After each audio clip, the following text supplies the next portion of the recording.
matanda po umiyak. May umattend sa akin na matanda umiyak. Siya po ay nag-undergo ng double or bilateral mastectomy. Ibig sabihin, tinanggal po yung dalawang breast niya. Kasi may suspicion pa lang. Stage 1 cancer. Suspicion pa lang.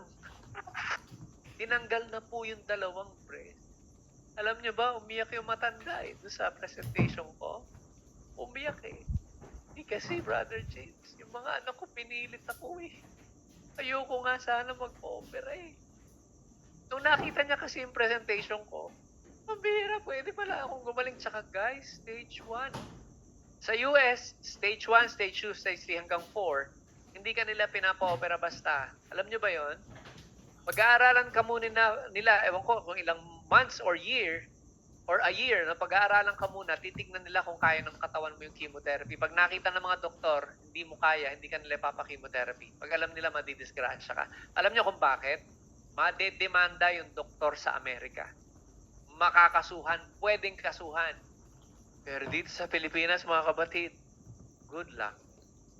Kaya nga dito stage 1 pa lang chemotherapy ka kaagad kasi milyon na yung kukubrahin ng doktor sa'yo. Milyon na. See? Please. Yung mga nanay. Brother James, kasi wala akong pera, wala akong magawa. Kung ano sinabi ng anak ko, mali, di ba? Mali, yun yung sinasabi ko. That's why you have to make your own preparations. Paano ako, Brother James? Matanda na ako Anong gagawin ko pang trabaho? Ito, may good news ako sa inyo. Tulungan niyo po ako mag-share ng may sakit. Kahit anong team ka, kahit saan ka galing. Magpadala ka sa akin na may sakit, kakausapin. Okay? Gagawin natin, kukumbinsihin natin mag-try ng product. Lalo na ito yung ina-advise ko lang sa mga member, ha? Sa mga first-timers po, magpa-member kayo. Kasi, ito yan. Tuturuan ko po kayo mamaya. Paano kikita ng at least 100,000 a month? Okay? Kasi ginawa mong mission ng health and wellness. Okay po ba yan? Gusto nyo malaman mamaya? Tuturo ko. Bahala ka. Kung magkano gusto mo. Okay na sa akin, Brother James, 10,000 pesos a month. Tuturo ko sa inyo. Paano? Ngayon, para po sa mga kasama ko rito na nasa health and wellness, at baka may ibang team dito, I think may mga guest ako rito from other companies, Habol tayo ng habol sa posisyon hanggang sa ma-stress ka na. Hindi mo mabit yung posisyon. Okay, kung gusto mo talaga ng posisyon or rank dito sa ganitong klase ng business, you have to train harder. I mean, hard. You have to train so hard. Doubly hard. Okay? Gusto mo magkaroon ng rank dito? That's how you do it. Ang goal mo, nasa Nasa diamond ang rank mo.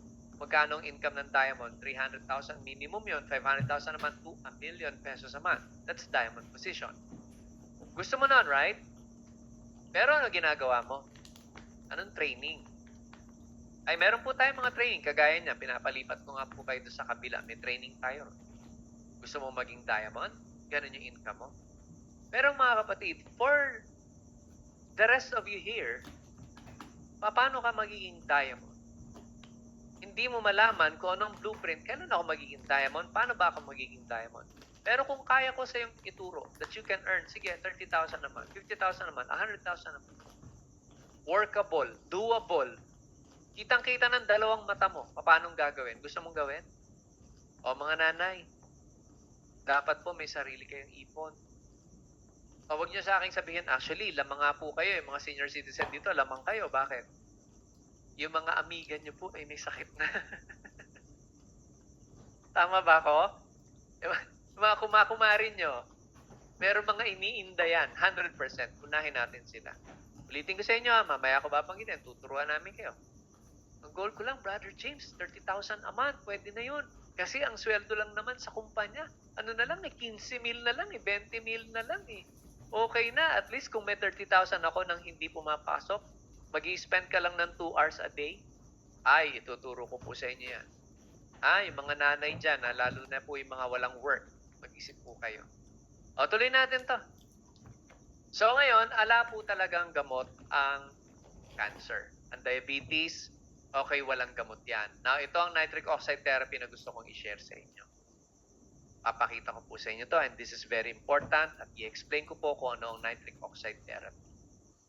So mga minamahal, ang unang-una mong isi-secure kung ayaw mong magkaroon ng cancer, ng diabetes, ng lupus, ng kidney failure, or kahit anong sakit in existence, ang una mong gagawin, isi-secure mo yung ugat mo, yung puso mo.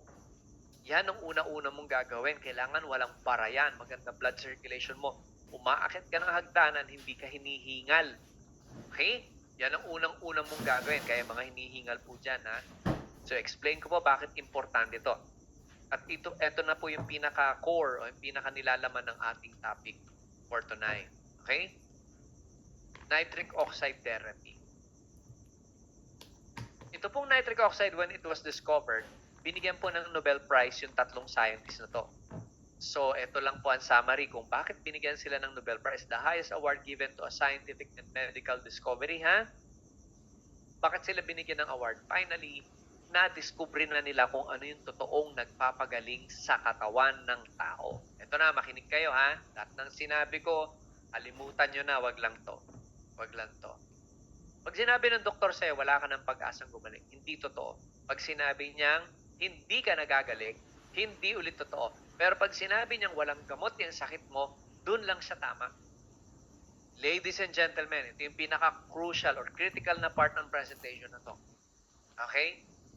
Walang gamot sa butika ang magpapagaling sa iyo. Kaya nga ang tawag dyan ay maintenance. Tama ba? Diabetes, maintenance. Okay? Cancer, chemotherapy, hindi sigurado. Wala talagang cure yung mga sakit na yan.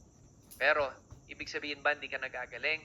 Now, ito, good news. Yung tatlong scientists, na-figure out nila kung ano yung totoong nagpapagaling sa katawan ng tao. And that is nitric oxide. Good news, ang nitric oxide wala sa butika, wala yan sa ospital, wala yan sa kamay ng doktor. Ang nitric oxide ay nagagawa, napuproduce lang sa loob ng natin. Matalino, Lord. Matalino siya. Iniisip natin lagi, ano madalas?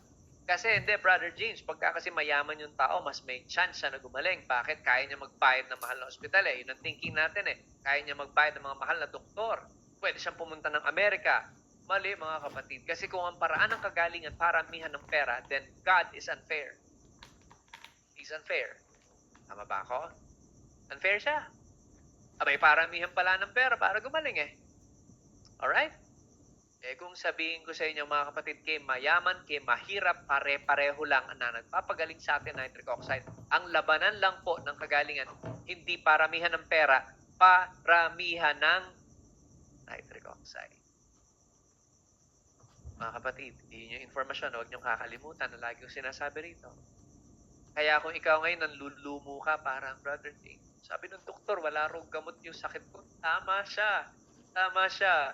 Dahil lang magpapagaling sa'yo, totoong gagamot sa'yo, nasa loob ng katawan mo. Give you an example, nabalian ng buto yung isang tao. Yung mga nabalian ng buto rito, nagdikit ba mag-isa yung buto nyo ng walang gamot? By the way, ang binigay lang sa inyo, painkiller ha. Walang gamot ang nagpapabuo ng buto. Ang binigay lang sa inyo, sinaksakan ka lang ng morphine o kaya man ng painkiller sa sobrang sakit.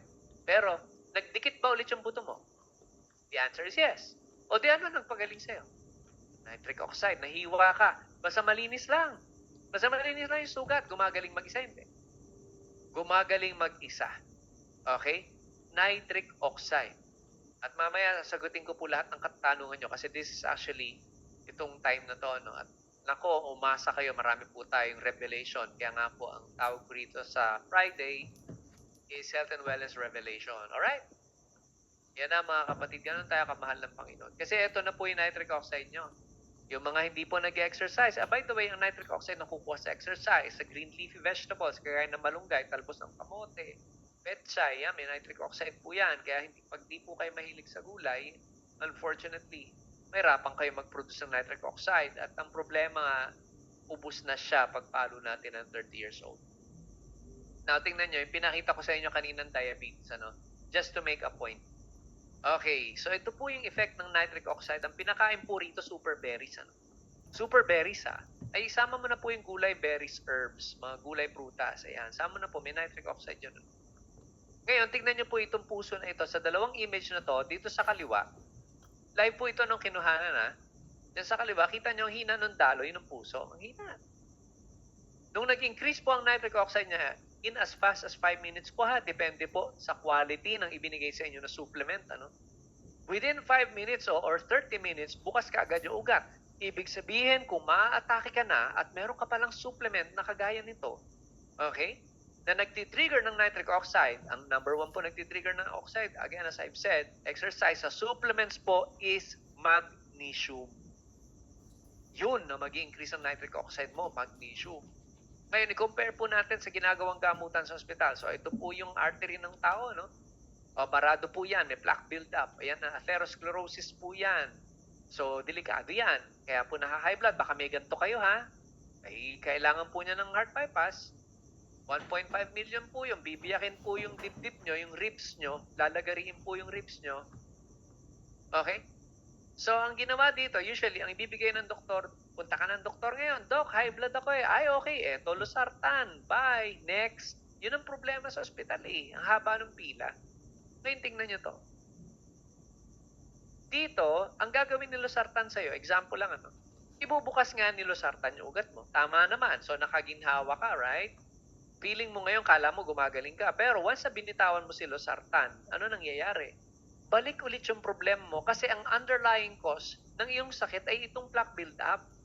Ang pinanggagalingan ng high blood mo, itong pagbabara. At hindi po kayang alisin ni losartan yan. Pero dito makikita nyo mga kapatid, ano? Kapag nag-increase ang nitric oxide mo, okay, may magnesium ka at meron kang super berries, herbs, greens, meron kang factor 4, may mga fish oil ka, may omega-3 ka. Ang nangyayari mga kapatid, hindi lang binubukas ang ugat mo, kung hindi, nilulusaw pa niya yung pagbabara. Kasi ang ginagamot po ng natural supplementation, yung actual cause, yung underlying cause, yung pinanggagalingan ng sakit mo. Eh, ang ginagamot ni losartan, yung mga maintenance na yan, yung symptom. Oh, by the way, ang high blood po ay symptom. Hindi po yan sakit, ha? I'll give you an example. Meron kang cancer. Okay, high blood ka. Meron kang kidney failure, high blood ka ulit. Diabetic ka, high blood ka. May pagbabara yung arteries mo. Nagka-calcify, high blood ka, and so on and so forth. May rayuma ka, high blood ka.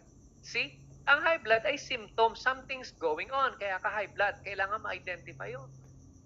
Pero anong ginagawa ng doktor? Anong bibigay sa'yo na gamot? Gamot sa high blood. Kaya nga pinakita ko sa inyo kanina yung diabetic, yung puputulan ng paa. Di ba ilang sakit ang gumaling sa kanya? Yung gangrene niya, yung pagbabara ng puso niya, nawala. Yung kanyang fatty liver gumaling, nag-improve yung kidneys niya. Kasi yung gumaling yung diabetes.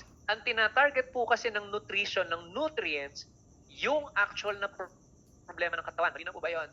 Yung pag kumain ka ng masustansya, gulay, berries, herbs, prutas, meat, okay, healthy na meats, ha?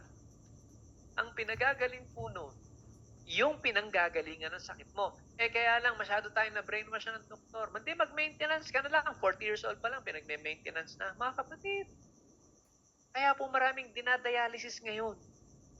O yung nagme-maintenance, huwag niyo pong tatanggalin agad yung maintenance niyo, ha? Makipag-ugnayan po kayo sa amin. And para sa mga magtatanong sa amin, ito po ang pakiusap ko sa inyo para may kaayusan po tayo, ha? Pagka po kayo nag-reach out kayo sa amin sa messenger natin, doon sa Line of Judah Health Forum, identify niyo po kung sino kayo or sino yung sponsor niyo or sino yung upline niyo. Kasi more or less, if you have decided na bibili ako, Brother James, ng products, hindi kayo bibili sa akin directly. Okay, bibili ka doon sa nagmalasakit na mag-share sa'yo ng magandang information na to. Okay po ba yun? Para naman nare-reward yung nag-share sa atin. Okay? So, malinaw yan ha mga kapatid, ang pagalingin natin, yung underlying cause. Huwag yung symptom. Alright? Ayan, I'm almost done. Bibigyan ko po kayo ng chance to give out yung inyong question and answer. As I've said, ibang format po na ginagawa natin dito. At next time po, deep dive tayo with nitric oxide yung study no? Saka sa magnesium. Gusto ko pukpukin doon. Kasi, grabe guys, sobrang mura. Na may good news po ako sa inyo rito na ipapakita ko. No? So this is Super Reds. Ano? Ang halaga po niyan, actually 4,500 daw yan. Equivalent sa labas. Maabot siya na siguro 1 month and a half. Ano? Pero mga kapatid, kapag nagpa-member po kayo, ang halaga lang niyan ay nasa 2,100 pesos. Okay, baka nag-iiba na ha kasi nag-iiba yung dollar. Pero May good news ako sa inyo. May dinagdag dito, Goji. Pinakita ko na sa inyo yung sa Goji right? Last time, pinakita ko na sa inyo yung power ng Goji. May dinagdag doon. Yun po yung dati kong sineshare. Yung isa sa mga unang sineshare ko. Very powerful po yun. Isang berry pa lang yun. Goji. Sige, pero pakita ko sa inyo yung study ng Goji. This is actually study ng Goji. Pinakita ko na sa inyo rito. Alright? Nakita ko lang yung study ng Goji. Hang on. Okay, so this is live research po ito, no? Si Dr. Marshall Vega is a medical doctor, ano? Ang ginawa niya po rito, hindi siya nag-share ng hindi niya binigyan ng gamot yung pasyente. Ayan, makikita. Nasa YouTube po ito. Ayan, Wolfberry. Ang tawag po ang kanyang, ang ibang pangalan niya is Wolfberry or Goji berry. So, bakit kailangan alkaline yung katawan natin? Ito po yung sagot.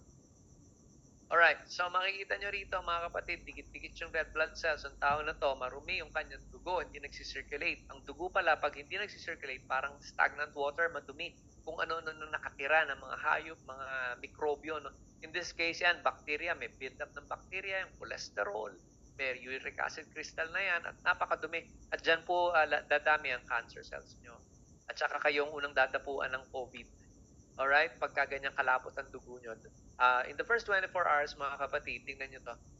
Abay, ang ganda, linis ka agad ng dugo in the first 24 hours. Ang ginamit po dito yung Goji berry mismo sa super berries, malaking factor po, malaking tulong.